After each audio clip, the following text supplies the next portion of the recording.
Deep in the shadows, I know it's hard to put one foot in front of the other.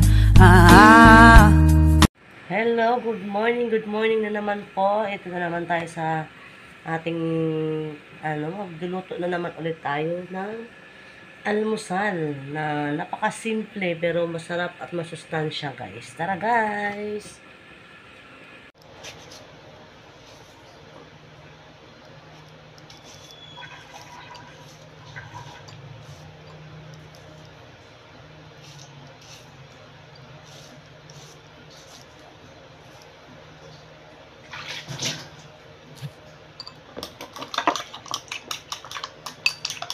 Omelette.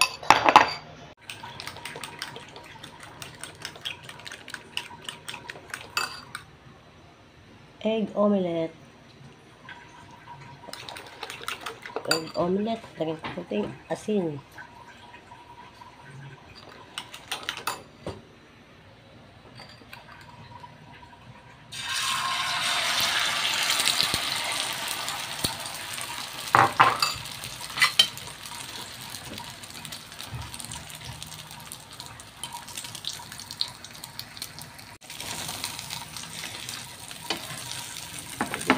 Kaya baliktarin, kaya putulin, hiwain.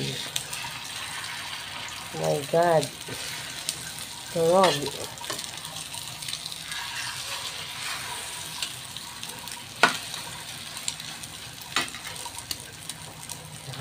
Sarap.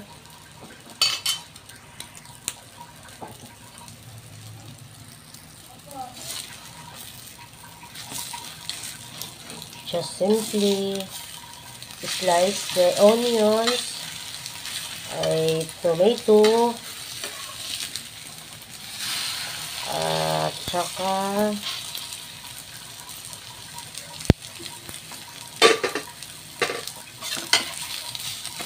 put a salt, or when you like magic sarap. Ayan, kung ano yung gusto ng panlasa nyo, guys. Ako kasi pag ganito, salt lang nilagay ko.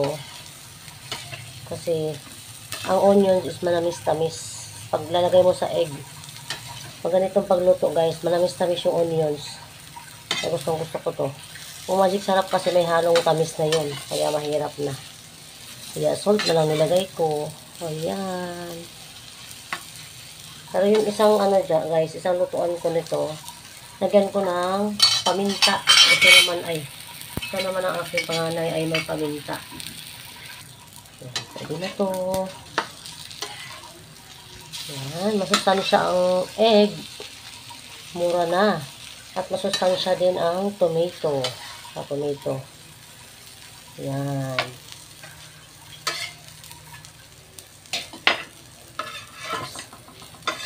Mapabilis ang luto lang to, guys. And this one is with ground pepper or pepper powder. Powder talaga nilagay ko, guys. Mas maganda nga po yung crack lang.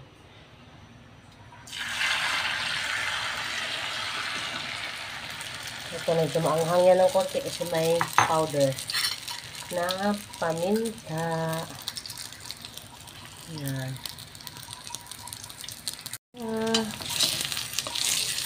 Hatiin natin ulit, guys, para baliktad natin.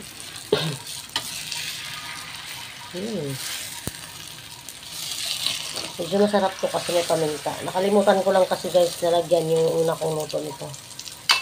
Kaya sa last, nilagyan ko na kasi yung aming ate ay gusto na may paminta. Gusto ko rin may paminta, guys, pero nahuli.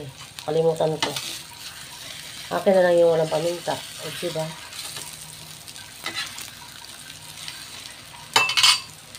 Tapos kay bunso naman ito, walang plain lang. Ayan. Pwede na to. Diba? Pakasimpleng ulam lang. Pero masustansya. Masarap kasi ang ganitong ulam, guys, pagbihira lang. Nakasawa na rin siging karne.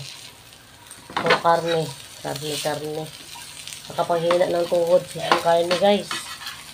Ayan, nakakahina din ang resistensya pag puro karne. Ayan. Ayan, pwede na. Ang ating egg omelette, wala lang siyang giniling kasi gusto ko plain lang. Wala mo ng karne kasi katatapos na naghumba. Ay.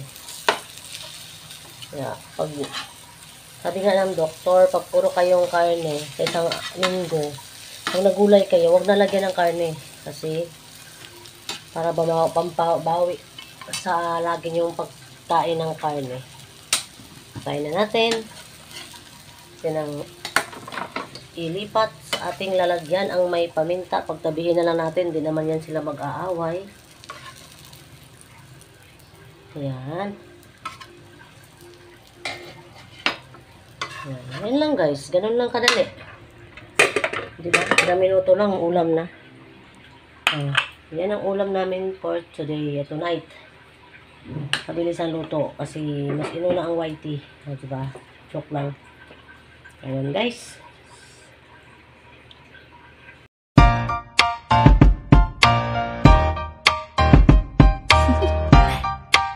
Do you want to know?